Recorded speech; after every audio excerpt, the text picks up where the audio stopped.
Dikatakan dengan percepatan teknologi seperti saat ini, hingga tahun 2030, sekitar 2 miliar pegawai di seluruh dunia akan kehilangan pekerjaan. Sebuah kenyataan yang akan terjadi di dunia Departemen Pemerintahan Pusat, Pegawai Negeri Pemerintahan Pusat dan Daerah, Pegawai BUMN akan menghadapi semua pernyataan atau kenyataan itu dalam 10 tahun ke depan. Alias 50% pekerjaan Anda akan musnah. Bukan berarti Anda, para mantan pegawai PNS, pegawai BUMN akan jadi miskin, tidak berpenghasilan.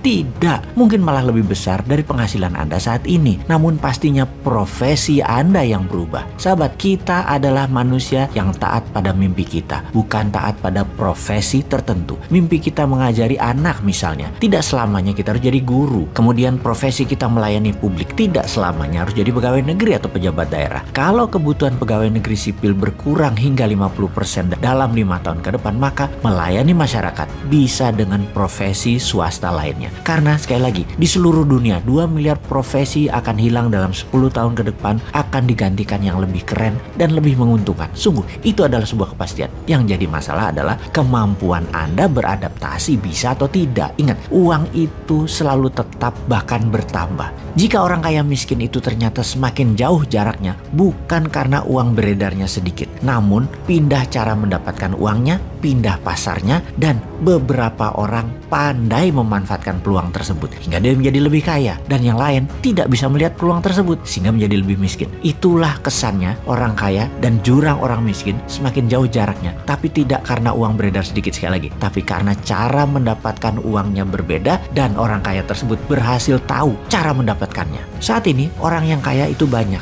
dan mereka yang kaya atau yang sukses itu adalah mereka yang adaptif terhadap perubahan kehidupan, menemukan solusi bisnis dari disrupsi milenial, disrupsi zilenial, disrupsi digital, dan disrupsi pandemi. Pasar itu sungguh selalu bergeser, cara menangkapnya juga bergeser. Kemampuan geser dan tangkap peluang itulah dinamika usaha dan cara menjalankan kehidupan saat ini. Jadi kembali ke fokus tentang perubahan dari profesi pegawai negeri di zaman New Mind. Kita akan sederhanakan dan kita akan digitalkan dunia pelayanan publik hingga departemen-departemen kementerian tinggal separuh karena digabung-gabungkan departemen tersebut. Kemudian BUMN tinggal 10%, di mana yang 90% di merger, diakuisisi sesama BUMN dan ditutup. Pegawainya diberikan golden shake hand. Lalu pegawai negeri pemerintah pusat dan daerah juga tinggal 50%. Dan sekali lagi, semuanya diberikan golden shake hand. Inilah rencana demi membuat Indonesia menjadi negara superpower. Maka sekali lagi, sistem administrasi negara akan di-IT-kan, akan didigitalkan, dan akan di-blockchain-kan. Sehingga tenaga kerja administrasi di pemerintahan pusat daerah akan menjadi ringkas, menjadi sederhana, juga departemen di kementerian,